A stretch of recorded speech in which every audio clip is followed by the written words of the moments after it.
Bonjour et bienvenue à l'édition de ce jour. Nous allons nous entretenir sur le thème La prière audacieuse porte des fruits.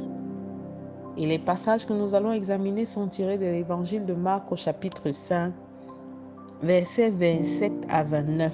Il est écrit: Ayant entendu parler de Jésus, elle vint dans la foule par derrière et toucha son vêtement.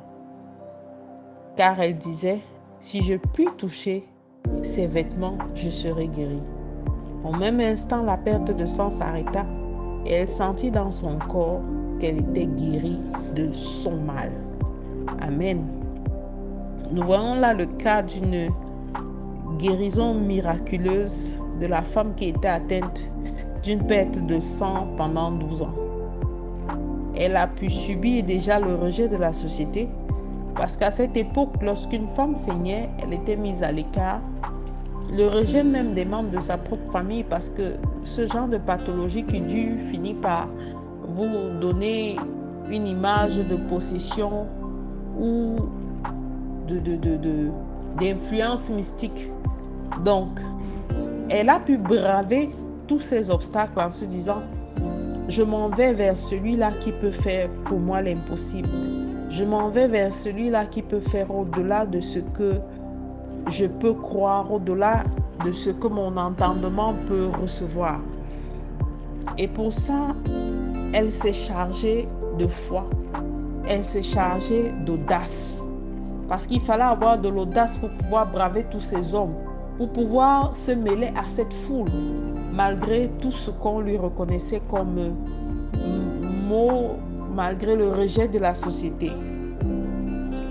Cette audace et cette prière dans son cœur ont été à l'origine des fruits qui ont été la guérison qu'elle a eue. Ayant entendu parler de Jésus, elle vint dans la foule par derrière et elle toucha. Et la Bible nous dit car elle disait: si je puis seulement toucher. Elle disait en elle-même. Elle ne l'a pas dit à haute voix, elle n'a pas pensé, c'est comme si elle pensait.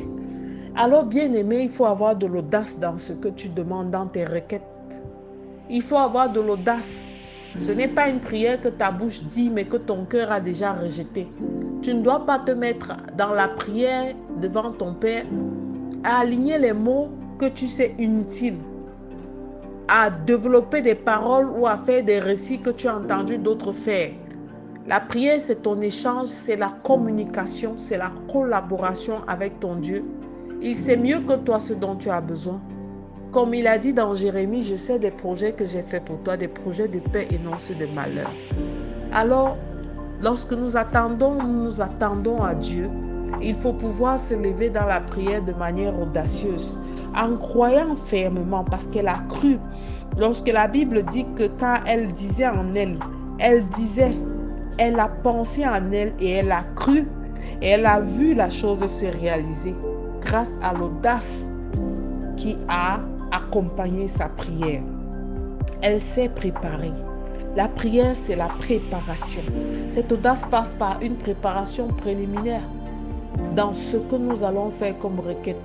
Le Seigneur, c'est notre Père. C'est le Dieu que nous devrons craindre, mais non celui dont nous devons avoir peur.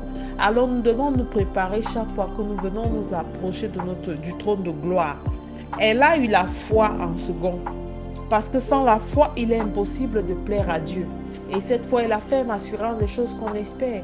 Et cette démonstration de celle qu'on ne voit pas, cette prière audacieuse, elle a eu déjà dans son cœur. Elle a projeté sa guérison parce qu'elle a entendu parler de Jésus. La Bible dit dans Romains 10, 17 que la foi vient de ce qu'on entend et ce qu'on entend vient de la parole de Dieu. Alléluia. Elle a entendu parler de ce Jésus. Elle a entendu parler du Messie qui faisait des miracles à son passage. Elle a entendu parler des prodiges qui se faisaient au travers de Jésus. Et elle a cru à cette parole. Et les fruits de la guérison ont immédiatement été palpables parce qu'elle a reçu à cet instant même la guérison. Bien-aimé, charge ta prière de cette audace. Charge-toi Évite de te mettre dans des postures où tu demandes des choses mais auxquelles tu ne crois pas. Évite de te mettre dans des situations où tu es en train de parler dans la distraction à ton Dieu. Mais crois dans ton cœur et dis-toi que tout ce que tu demandes, il te l'accordera. Et s'il ne te l'a pas accordé, patience. Et s'il ne te l'a pas accordé, ça veut dire que tu n'es pas préparé à recevoir cette grâce. Dispose ton cœur, charge-toi d'audace et le Seigneur fera le reste. Alors ce matin, je veux te recommander de faire cette prière avec moi. Père éternel, je te bénis, je te glorifie pour tout ce que tu as fait et rendu possible pour moi grâce au sacrifice que tu as fait pour moi sur la croix avec Jésus. Je confesse Jésus-Christ dans ma vie comme mon seul Seigneur et mon seul Sauveur.